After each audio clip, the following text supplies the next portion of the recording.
ছোটকু কি মা মা রংপুর থেকে কোনো খবর আছে? সব ঠিক আছে তো? তোমার চোখ মুখের এই অবস্থা হয়েছে কেন? সারা রাত তুমি ঘুমোওনি? না মানে ঘুম আসছিল না আর কি, তাই ভোরবেলা উঠে পড়েছি। মা তোমার পুজো হয়ে গেল? টাউন মশাই এ পড়েছেন, দাঁড়াও আমি একটু নিয়ে আসি। ছোটকু কি রঘুবীর তোমার মনস্কামনা পূর্ণ করবেন, এত চিন্তা করো নে মা। রঘুবীরের ওপরে ভরসা রাখো। তাই তো রেখেছি মা। আমি জানি তেনার কৃপায় সব ঠিক হয়ে যাবে, কোনো ক্ষতি হবে না, কিচ্ছুটি হবে না। বড়মা মথুরবাবুর খবর এসেছে, জ্যাঠামশাই জাহাজ ভালোভাবে জাহাজ কাটায় ফিরেছে। ওখান থেকে নৌকা নিয়ে তিনি রংপুর যাবেন, মনে হচ্ছে আজ রাতেই পৌঁছে যাবে। রঘুবীর তুমি কি পা করেছো রঘুবীর? খবরখানা না পাওয়া পর্যন্ত আমি বড় অস্থির হয়ে পড়েছিলাম, বড় চিন্তা হচ্ছিল আমার।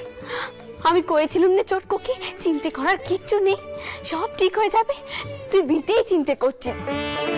ছোটকুকি এই ছোটকুকি চোখের মাথা খেয়েছিস নাকি? আরেকটু হলে ফুলগুলো পড়ে যেত, বাসি কাপড় না তোর? ওরকম পাগলের মতো ছুটছে কেন? ওর কি মাথা খারাপ হয়ে গেল নাকি? জানি কোথায় গেল ছোটকুকি? মনে হচ্ছে তো টাওয়ার ঘরের দিকে যাচ্ছে, চলো তো গিয়ে দেখি কি হয়েছে। চল চল।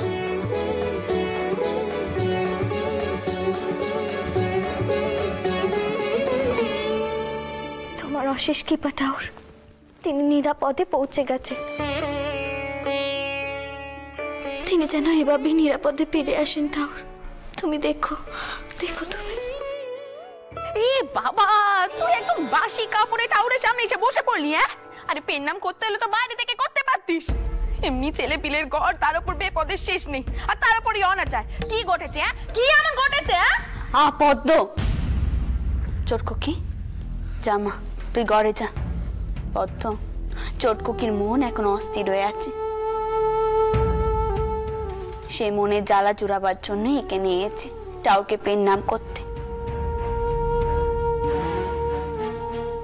তার জামা কাপড় বাসি না কাঁচা, শুদ্ধি না অশুদ্ধি, তা টাউর বিচার করবে না। কিন্তু মা তা বলে সব আমি যা কওয়ার তা কয়ে দিয়েছি পদ্ম। ছোটকুকি ঘরে যা।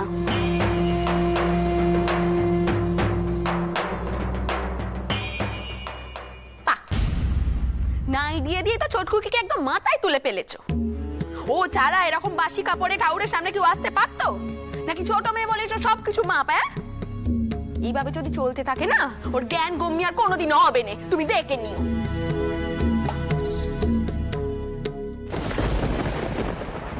মা ভক্তিদি ছোটকুকির মনের অবস্থা বুঝতে পারছে না, তাই এমন করে রাগ দেখাচ্ছে। আসলে কি জানো তো, ছোটকুকি ভেতরে ভেতরে মথুরবাবুর জন্য খুব অস্থির হয়ে আছে গো। কি জানি মথুরবাবু কোনোদিন ছোটকুকির মনের অবস্থা বুঝতে পারবে কিনা।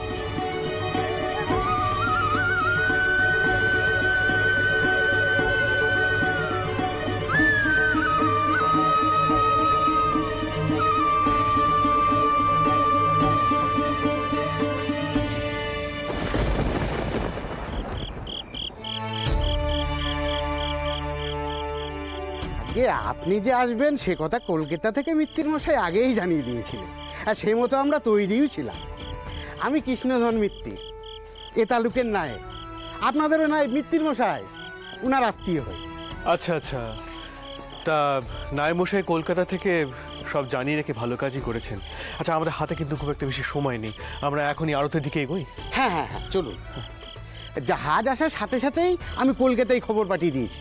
ওদিকে জিৎ ঠাকুর না চিন্তাই থাকবেন না, দিনকাল তো ভালো না, তারপরে আবার নতুন উপদ্রব পর্তুগিজ জলদস্যু, একেবারে নাজেহাল অবস্থা যেতে বাবু।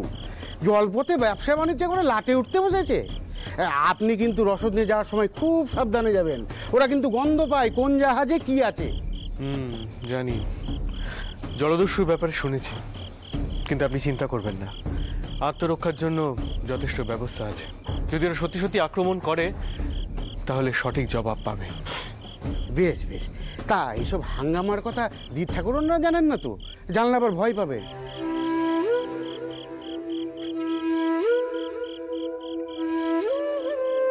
আপনি যে পথ দিয়ে যাচ্ছেন সেখানে জলদস্যুদের খুব উপদ্রব রয়েছে। আচ্ছা, ওখানে কি না গেলেই নয়? সেজবাবু চলুন। হ্যাঁ, আশ্চর্য, এইসব কাজকর্মের মধ্যে জগদম্বার মুখটা কেন মনে ভেসে উঠল? চলুন সেজবাবু। হ্যাঁ চল।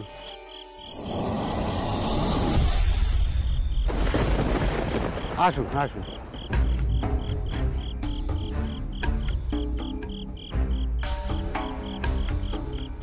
বাহ, এখানে তো ভালোই রসদ আছে দেখছি। তা নায়েব মশাই, আপনি কত বস্তা দিতে পারবেন? আপনাদের জিনিস আপনারা নেবেন, আমি কি করে বলি? মা দিকে দিকে অন্নসত্র খুলতে চাইছেন। আমাদের ওখানে প্রচন্ড দুর্ভিক্ষ, অনাহারে মানুষ মরছে।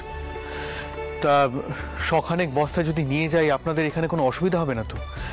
এখানে তো তেমন দুর্ভিক্ষের প্রকোপ নেই, তাই না? আগে কোনো অসুবিধা নেই। বেশ, আচ্ছা, আপনি কি পারবেন তাহলে সব মালপত্র আজ রাতের মধ্যে জাহাজে তুলতে? আমি তাহলে মালপত্র নিয়ে কাল সকালেই কলকাতা রওনা হয়ে যাই। অবশ্যই পারবো, আপনি একটু বিশ্রাম নিন। ওরা কে আছিস? সেজবাবুর একটু বিশ্রামের ব্যবস্থা করে দে। আপনি বিশ্রাম নিন, আমি সব ব্যবস্থা করছি। নায়েব মশাই, যতক্ষণ না ঠিকঠাক মালপত্র পৌঁছে দিতে পারছি ততক্ষণ বিশ্রাম নেওয়ার কোনো প্রশ্নই ওঠে না। আপনি এসব মাল জাহাজে তোলার ব্যবস্থা করুন, আমি এখানেই আছি। আগে সেজবাবু।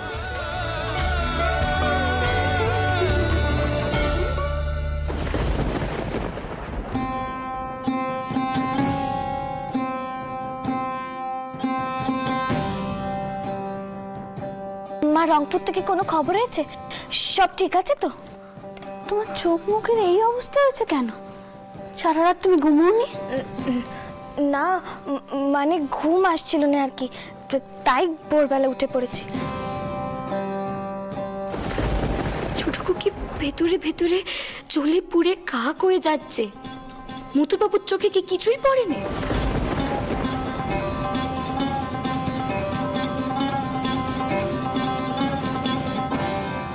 কি হলো রানী, কি এত ভাবছো? কিছু কইছেন?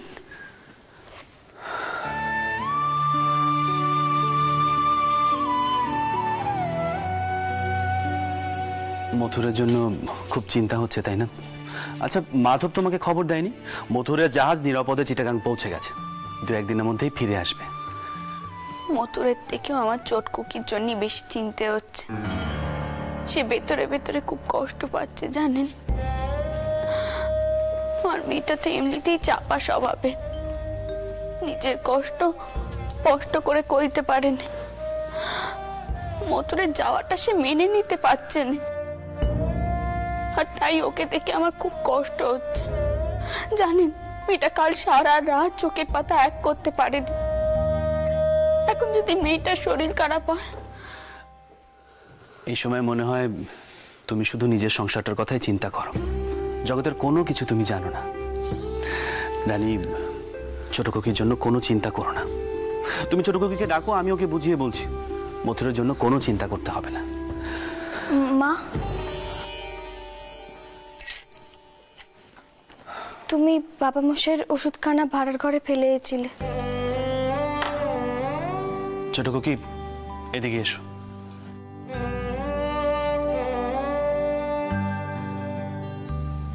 মা, মথুরের জন্য বড় অস্থির অস্থির লাগছে, তাই না? চিন্তা করো না মা, মথুর একেবারে নিরাপদে ফিরে আসবে।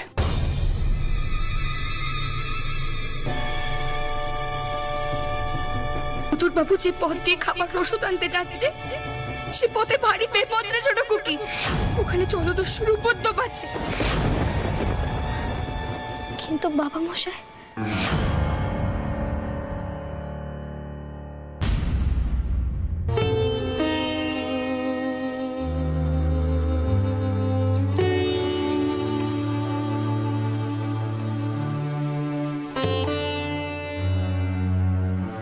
কি হয়েছে চটকুকি?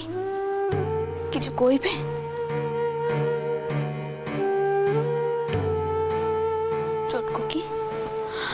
তুমি আমাদের কাছ থেকে কিছু লুকোতে চাইছো নি তো?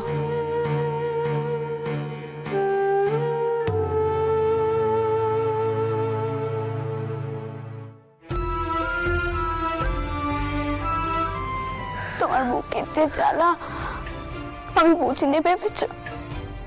আমি জানি মা, তুমি যে ভেতরে ভেতরে সারাটা দিন এই সম্পর্ক নিয়ে গোপালকে নিয়ে অস্থির হয়ে থাকো, তা খুব ভালো করে জানি, খুব ভালো করে।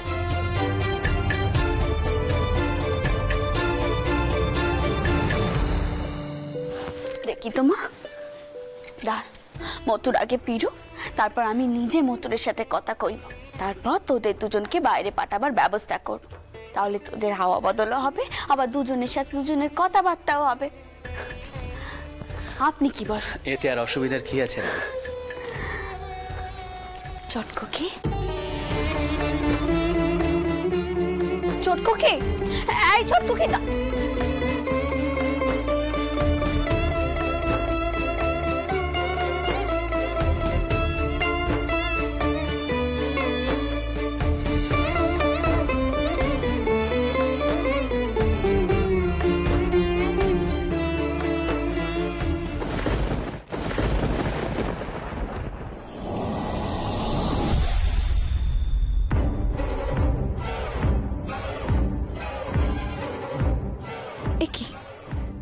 নতুন গোমস্তানা, ওদিক মানে তো ঝিদের ঘর। এত রেতে ওকে নিয়ে যাচ্ছেন কেন? বাতাসি, বাতাসি, ঘরে আছো বাতাসি? রানীমা ডাকছেন। মরণ দশা, রেতের বেলা তো শান্তি নেই। এত রাতে এসছেন ডাকতে নতুন গোমস্তামশাই। রানীমা কখনো এ সময় ডাকেননি।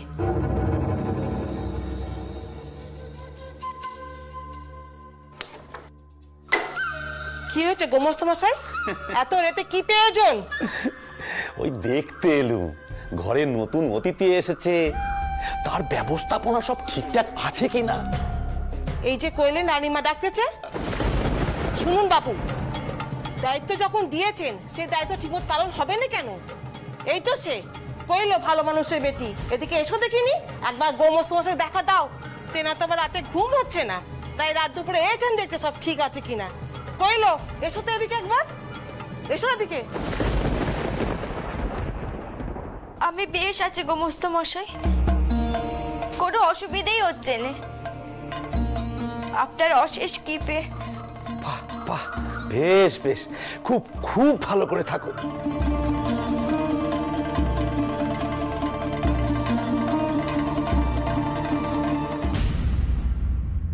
এখানে দাঁড়িয়ে আছিস কেন ছোট খুকি? কি হয়েছে? জানো মাধব দাদা, গোমস্তামশাই হঠাৎ ঝিদের ঘরের দিকে গেলেন দেখলাম। আমার না তেনার ভাবভঙ্গিটা সুবিধের লাগছে না। এত রাতে ঝিদের ঘরের দিকে কি এমন দরকার? দাঁড়া, আমি দেখছি।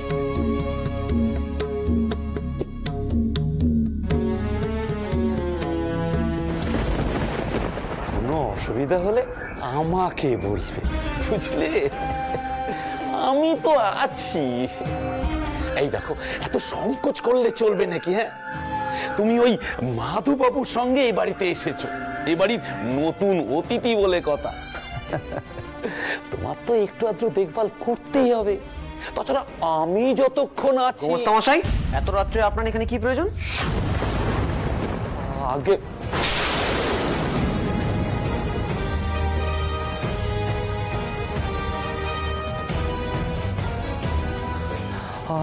আপনি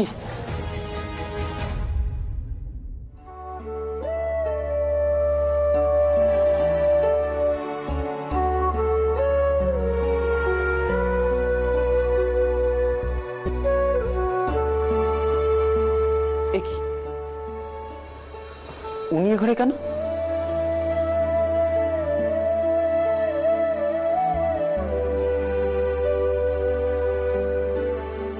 বড় মাতা বলেছিলেন ওনাকে অতিথিশালায় থাকার ব্যবস্থা করে দিতে।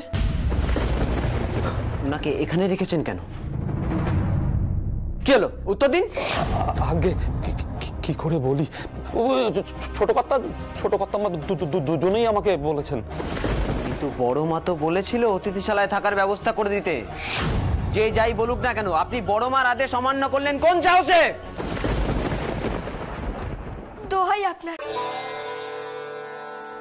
রাগ করবেন না। আপনার অশেষ দয়ায় তাই তো এখানে ঠাঁই পেয়েছি। এইটুকুই তো যথেষ্ট, এর বেশি আর কিচ্ছু চাইনি। দয়া করে এই নিয়ে বেশি কিছু কথা কইতে যাবেন না। বেদবা মানুষ আমি, বদনাম রটা খুব সহজ। আর তাই যদি হয় তাহলে আমার ডুবে মরা ছাড়া কোনো উপায় থাকবে না।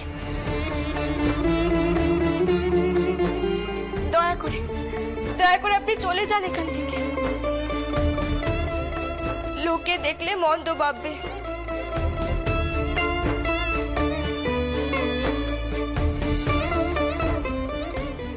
কিন্তু আমি বলছিলাম দোহাই,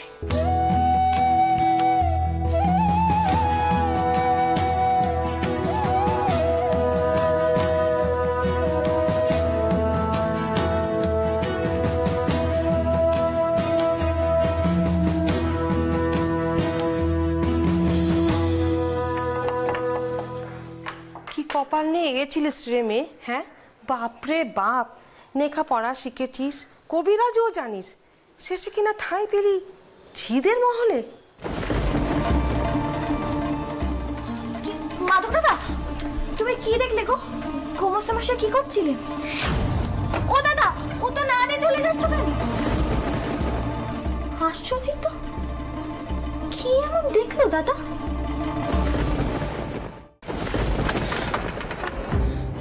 মাধব, এমন করে কেউ দরজা খোলে? আমি তো ভয় পেয়ে গেছিলাম। মা, বামাশাই কোথায়? কেন, কি হয়েছে আবার? আচ্ছা মা, বড় মা বলা সত্ত্বেও কেন ওই বদ্যিমশাইয়ের মেয়ের ঠাঁই হলো জিদের ঘরে? কে তাকে ঠাঁই দিল কে? আমি তো কইছিলাম তাকে দূর করে দিতে। এই বাড়িটা তোমার নয় ঠাকুমা, সে কথাটা বোধহয় তুমি ভুলে যাচ্ছ। এই বাড়িটা জ্যাঠামশাই আর বড় মা, তারা তাকে ঠাঁই দেবেন কিনা সেটা সম্পূর্ণ তাদের বিষয়। এ বিষয়ে তুমি কেন মাথা ঘামাচ্ছ? মাধব, কি ব্যাপার তোমার?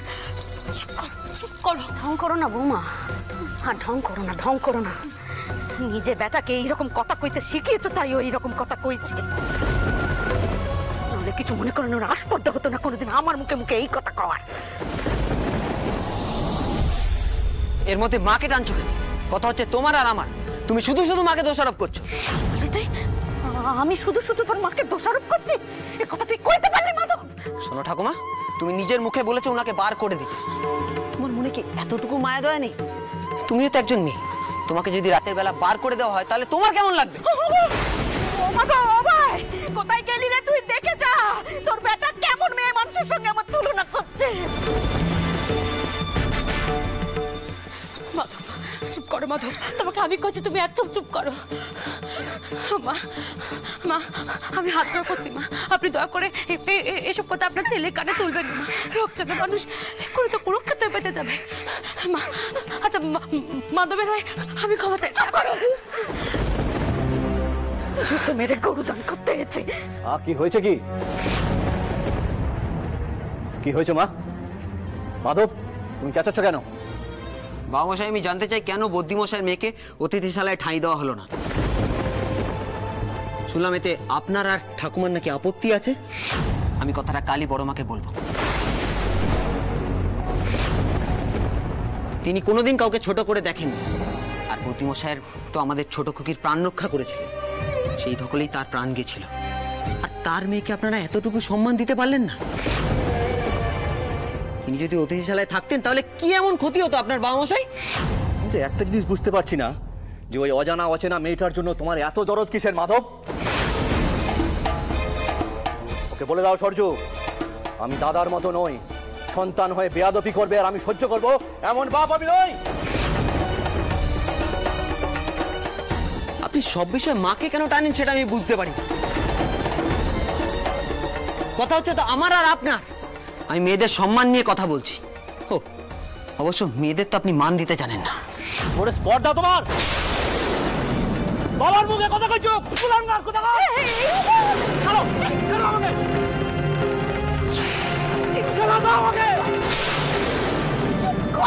শোন আমার কথা।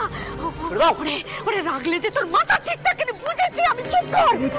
ছেলের গায়ে হাত তোলে। চল চল শিগগিরই আমার সঙ্গে চল। চল বলছি চল। কি করলি মাধব? আমি তো জানতাম তোর শরীরে রাগ নেই, তুই তোর বাপের দ্বারা হোসনি। বস মাধব। মাধব রেখেছে না বাপ আমার। আমি তো গালে শেক দিয়ে দিই। বস বাবার তো দাগ হয়ে যাবে। থাক মা, দাগ থাক, আমি চাই দাগ থাক, যাতে এই কথাটা আমার চিরকাল মনে থাকে। আমি এই কথাটা কালই বড় মাকে বলবো। আমাকে কেউ আটকাতে পারবে না, কেউ না।